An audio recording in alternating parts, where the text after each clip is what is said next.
ওই 5ই আগস্ট বাংলাদেশের জনগণ সিদ্ধান্ত নিয়েছে আওয়ামী লীগ নামে, নৌকা মার্কার নামে, মুজিববাদী আদর্শের নামে বাংলাদেশে কোনো রাজনীতি চলতে পারে না। সুশীল তত্ত্বাবধায়ক সরকার আপনারা না, আপনারা গণঅভ্যুত্থানের সরকার। গণঅভ্যুত্থানের ম্যান্ডেট দিয়ে যারা উপদেষ্টা হয়েছেন তাদের কাছে প্রশ্ন যে আওয়ামী লীগ বাংলাদেশে গণহত্যা করেছে, সে আওয়ামী লীগের বিরুদ্ধে আইনগত ব্যবস্থা নিতে বাধা কোথায়? আজকে সাধারণ জনগণের উপর চাপিয়ে দেওয়া হয়। আমরা স্পষ্ট করে বলতে চাই, ওই 5ই আগস্ট বাংলাদেশের জনগণ সিদ্ধান্ত নিয়েছে আওয়ামী লীগ নামে, নৌকা মার্কার নামে, মুজিববাদী আদর্শের নামে বাংলাদেশে কোনো রাজনীতি চলতে পারে না।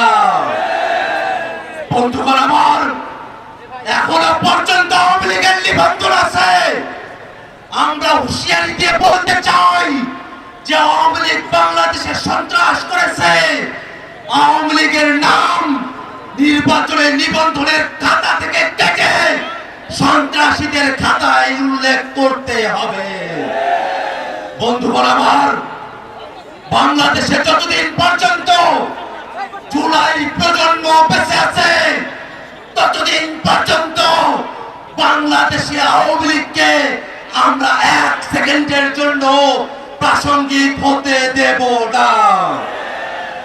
আওয়ামী লীগের দোসর জাতীয় পার্টি যারা 90-এর স্বৈরাচার প্রতিষ্ঠা করেছিল, তারাও বাংলাদেশে আওয়ামী লীগের রাজনীতিকে, স্বৈরাচারের দোসরের রাজনীতিকে প্রতিষ্ঠা করবার যে চেষ্টা করছে, তাদেরকে হুঁশিয়ার করে বলতে চাই, শুধুমাত্র আওয়ামী লীগ নয়, আওয়ামী লীগের প্রত্যেক দোসর তারা রাজনৈতিক দল হতে পারে, সুশীল সমাজের লোক হতে পারে, তারা সাংবাদিক হতে পারে, তারা বিচারপতি হতে পারে, যারা এই আওয়ামী লীগকে বাংলাদেশে ন্যূনতম স্পেস দেওয়ার চেষ্টা করবে, তাদের প্রত্যেকের বিরুদ্ধে বাংলাদেশের ছাত্র জনতা দুর্গ গড়ে তুলবে। বন্ধুগণ আমার, জাতীয় নাগরিক পার্টি শুরুর সময় থেকে আওয়ামী লীগের বিরুদ্ধে তাদের দীপ্ত কণ্ঠস্বর উঁচু রেখেছে।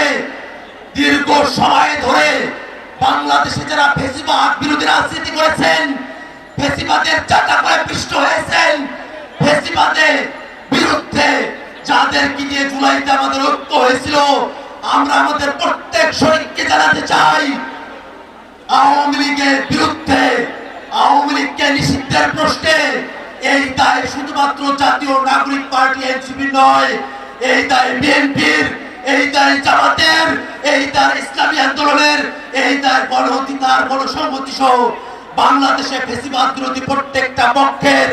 আমরা প্রত্যেক রাজনৈতিক দলের কাছে আহ্বান রাখবো, আওয়ামী লীগের বিরুদ্ধে সকলে মিলে রাজনৈতিক সিদ্ধান্ত গ্রহণ করতে হবে। বন্ধুগণ আমার, আওয়ামী লীগের প্রশ্ন অমীমাংসিত রেখে বাংলাদেশে সামনে কোনো নির্বাচন হবে না, হবে না, হবে না। সরকারের কাছে সর্বশেষ মেসেজ জানিয়ে দিতে চাই, আওয়ামী লীগকে, আওয়ামী লীগের দোসরদেরকে আইনের হাতে তুলে দিন। জনগণের হাতে যদি আওয়ামী লীগ পড়ে, আওয়ামী লীগ বাংলাদেশে আস্ত থাকবে না।